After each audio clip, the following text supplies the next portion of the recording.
Welcome to The Explainer. Today, we're diving into the 1998 Vatican Swiss Guard murders, and let me tell you, it is a truly fascinating and deeply unsettling piece of history. You know, the Vatican is widely known as one of the most secure, heavily guarded, and secretive square miles on the entire planet. Its protectors, the Pontifical Swiss Guard, well, they're famous for those colorful Renaissance-era uniforms. But hey, don't let the outfits fool you. These guys are a highly elite, tactically trained modern military force bound by a solemn oath to defend the Pope with their very lives. But what we're exploring today is the shocking moment when that holy serenity was just shattered. Because on this particular night, the threat didn't come from the outside world. It came from within the Brotherhood itself. It honestly sounds like the tagline to a Hollywood thriller, doesn't it? But on the evening of May 4, 1998, it became a very grim reality. The unthinkable actually happened. 3 bodies were discovered in a blood-soaked apartment located right inside those fortified Vatican walls. It was an absolutely unprecedented scandal that rocked the Holy See to its core, and it sparked a mystery that, for a lot of people who still follow the case, remains completely unsolved to this day. All right, let's dive into this. The massive irony here is that this specific day was actually supposed to be one of profound celebration. The man at the center of our story is Alois Estermann, a 43-year-old, fiercely loyal veteran of the Guard. Earlier that very day, Pope John Paul II had officially appointed him as the new commander of the Swiss Guard. I mean, this was the absolute pinnacle of his career. A massive, massive honor. But the emotional whiplash of this day is just staggering. In the morning, you have Estermann's prestigious appointment and all the celebration that comes with it. But as evening sets in, a neighbor reports hearing these loud, startling noises echoing through the residential halls. When they finally go to check on Estermann's apartment that night, they make a gruesome discovery. Literally just hours after his huge promotion, the celebration had rapidly descended into a complete nightmare. Now, what's really interesting about this scene is exactly who investigators found when they entered the apartment. It was horrific. Commander Estermann and his wife, Gladys Meza Romero, had both been shot to death. Lying nearby was a 23-year-old vice corporal of the Guard named Cédric Tornay. And here is the absolutely crucial detail to keep in mind. Investigators found young Tornay's service weapon located completely underneath his body.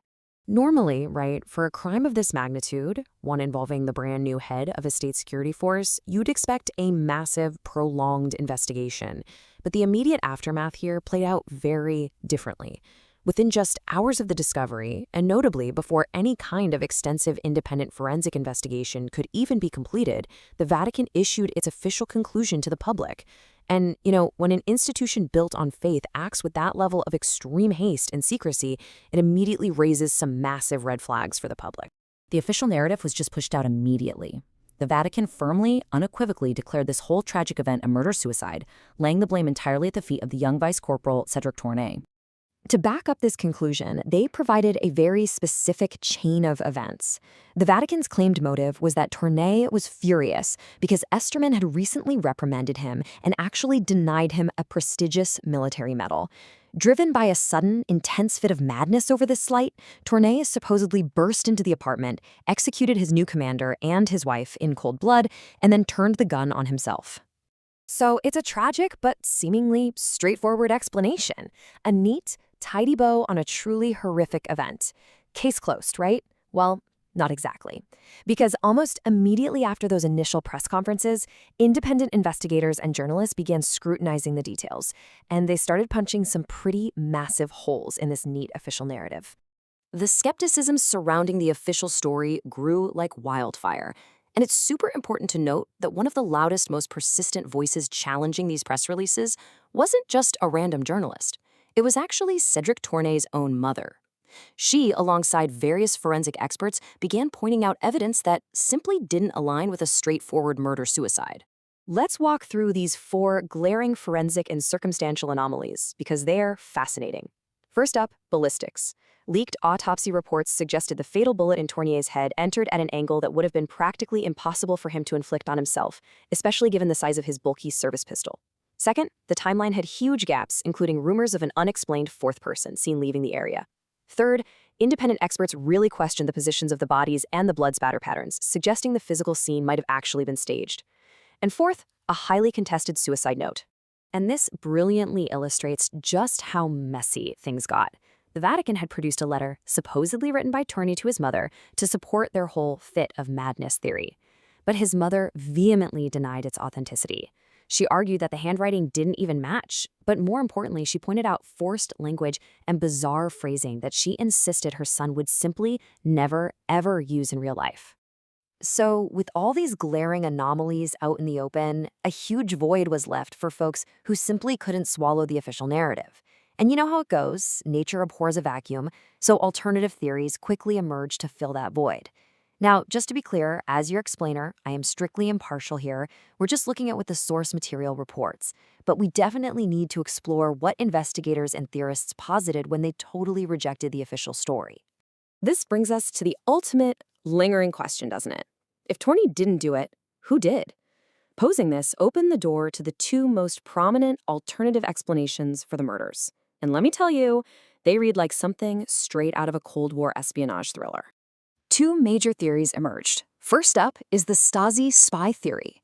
Some sources claim that Commander Estermann was actually a former spy for the East German Stasi during the Cold War, and that his hidden espionage past had finally caught up with him. Crazy, right? Well, the second theory points to an internal power struggle. Others believe the murders were the bloody result of a vicious turf war within the absolute highest levels of the Vatican hierarchy itself. Literally a battle to the death over who truly controlled the Swiss Guard. What is so fascinating about both of these wild alternative theories is how they completely reframe the 23-year-old vice corporal. In these versions of the event, young Tornay wasn't some crazed killer seeking revenge over a missing medal. Instead, he was the perfect scapegoat, a convenient patsy who was violently silenced simply for being in the wrong place at the wrong time, used to expediently cover up a much darker truth.